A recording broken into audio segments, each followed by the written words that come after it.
प्रिया, विराज की हंसी का सबसे मीठा कारण और उसकी आंखों का सबसे पुराना दर्द। समवी, जिसके लिए राजवीर बस एक गुजरता लम्हा है, पर राजवीर के लिए वो पहली नजर से एक अधूरा सपना। और वो औरत जिसकी पहचान सिर्फ राजवीर के सीने में कैद है। एक ऐसा राज जो खुला तो प्यार दुश्मनी में और दोस्ती दुश्मन के साथ खड़ी नजर आएगी।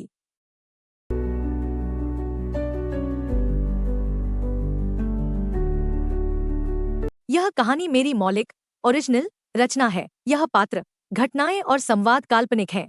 किसी भी जीवित या मृत व्यक्ति से कोई समानता संयोग मात्र है। कृपया इस रचना की नकल, पुनः प्रकाशन या किसी भी रूप में कॉपी करने से बचें।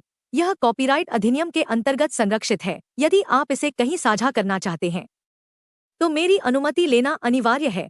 इस चैनल पर प्रस्तुत सभी कहानियां मेरे लेखन शिवांगी की कलम से हैं। धन्यवाद।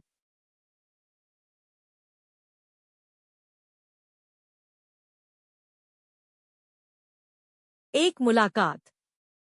6। हॉस्पिटल।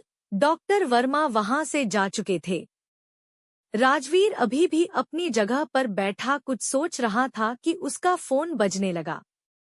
उसने फोन पर नाम देखा तो उस पर विराज लिखा था। उसने फोन उठाया। तभी दूसरी तरफ विराज बोला, हेलो राजवीर, हमें कल राजस्थान के लिए निकलना होगा। दादी माँ का फोन आया था। राजवीर कुछ सोचकर बोला, ठीक है, हम कल ही वापस महल जाएंगे। उसने इतना कहकर फोन काट दिया। तभी वह कुछ सोचकर वापस उस जगह आया जहां उस औरत को एडमिट किया था। तभी राजवीर विंडो से अंदर देखते हुए बोला, आपका अभी मुंबई में ही रहना सेफ होगा। मैं वापस कोई रिस्क नहीं ले सकता। इतना सोचते हुए उसने डॉक्टर वर्मा को फोन लगाया। डॉक्टर वर्मा इस समय ग्राउंड फ्लोर के मरीजों को देख रहे थे। तभी उनका फोन बजा। उन्होंने फोन उठाया। तभी राजवीर बोला, डॉक्टर वर्मा, मैं वापस मुंबई लौट रहा हूं। यह सुनकर डॉक्टर वर्मा बोले, ओके मिस्टर सिंघानिया, आप चिंता मत करो। अगर मैडम की हेल्थ में कोई इम्प्रूवमेंट हुई तो मैं आपको फोन कर दूंगा। तभी राजवीर बोला, मैं यहाँ की सिक्योरिटी बढ़ा रहा हूँ। अब मुझे कोई रिस्क नहीं लेना। आप यहाँ पर सब संभालिएगा। अगर कोई इम्प्रूवमेंट हुई तो मुझे फोन कीजिएगा। इतना कहकर उसने फोन काट दिया। राजवीर अंदर देखते हुए अभी भी वहीं खड़ा था। उसके मन में कोई खुशी नहीं थी, नहीं कोई गम, पर कुछ तो था जो मानो उसके अंदर भूचाल ला रहा था। वो कुछ देर वहीं रहता है और फिर वहां से चला जाता है। दूसरी तरफ विराज इस समय कार की पिछली सीट पर बैठा कुछ सोच रहा था। उसके चेहरे पर एक अलग उदासी थी। आज उसने कार की विंडो खोली और विंडो से टेक लगाकर आंखें बंद कर ली। उसने जैसे आंखें बंद की, उसे किसी लड़की की हंसी सुनाई देने लगी। वो लड़की हंसते हुए भागी जा रही थी। तभी वो पीछे मुड़ी और विराज की तरफ देखा, जो कि उसके ही पीछे भागा आ रहा था। वो अभी उसे काफी दूर था। वो लड़की मुड़ी और जोर जोर से हंसते हुए बोली, क्या हुआ मिस्टर विराज, इतनी जल्दी थक गए? वैसे विराज, तुम्हारी ना अब उम्र हो गई है, इसलिए प्रिया से टकराना छोड़ दो और जाकर घुटने और दिमाग का इलाज करवाओ। तभी विराज जोर से चिल्लाते हुए बोला, प्रिया की बच्ची, एक बार तू मेरे हाथ लग जा, फिर बताऊंगा किसको किस चीज की जरूरत है। तभी प्रिया फिर हंसते हुए बोली, पहले मुझे पकड़ के तो दिखाओ मिस्टर सड़ू। तभी विराज गुस्से में बोला, तूने फिर मुझे उस नाम से बुलाया, अब तो रुक, मैं तेरी शिकायत आंटी से भी करूंगा।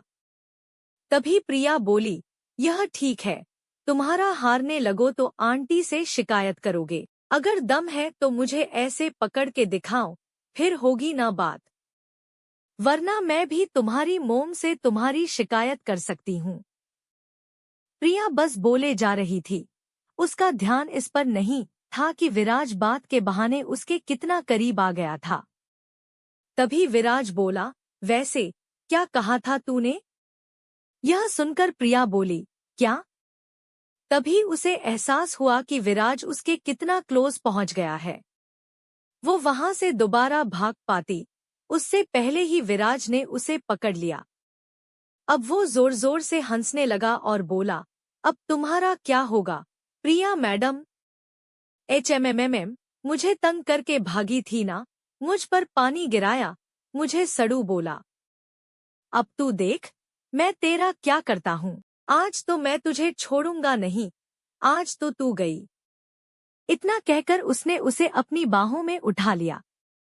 तभी प्रिया डरते हुए विराज की बाहों में छटपटाते हुए हल्का तुतलाकर बोली, विराज प्लीज यार, वो वो वो मैं तो तेरे साथ मजाक कर रही थी। वो सब तो मैंने मजाक में किया है। तूने ही तो कहा था कि तू मुझे माफ नहीं करेगा। तभी विराज बोला, बिल्कुल नहीं, तुझे तो आज मैं इस पुल में फेंक दूंगा। इतना बोलकर वह हंसने लगा। कौन है प्रिया और क्या अतीत है विराज के साथ? और क्या होगा दोबारा राजवीर का संवी से सामना? जानने के लिए पढ़िए एक मुलाकात। लेखिका शिवांगी। अगर आपको मेरी कहानियां पसंद आएं, तो प्लीज सब्सक्राइब, शेयर और कमेंट करें। अगर आपको मेरी कहानी पसंद आई हो तो प्लीज सब्सक्राइब करें, कमेंट जरूर करें, शेयर करें अपने दोस्तों के साथ, ताकि ये कहानी और भी लोगों तक पहुंचे। क्योंकि एक मुलाकात जिंदगी बदल सकती है। और प्लीज मेरे द्वारा लिखी अन्य कहानियां भी पढ़ें। लेखिका शिवांगी। अगर आप इस कहानी का हिस्सा होते तो क्या करते? क्या सोचते? क्या बदलते? कमेंट में लिखिए वो सवाल जो आप किरदार से पूछना चाहते हैं। वो सीन जिसने आपको भीतर तक छू लिया। वो मोड़ जिसने आपको सोचने पर मजबूर कर दिया। या फिर कोई आपकी अधूरी बात जो कहानी से जुड़ गई हो। हर हफ्ते सबसे असरदार कमेंट को मिलेगा मेरी आवाज में एक स्पेशल स्पॉट।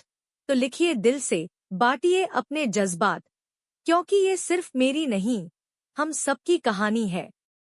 आपका शुक्रिया इस एहसास भरी कहानी को सुनने के लिए।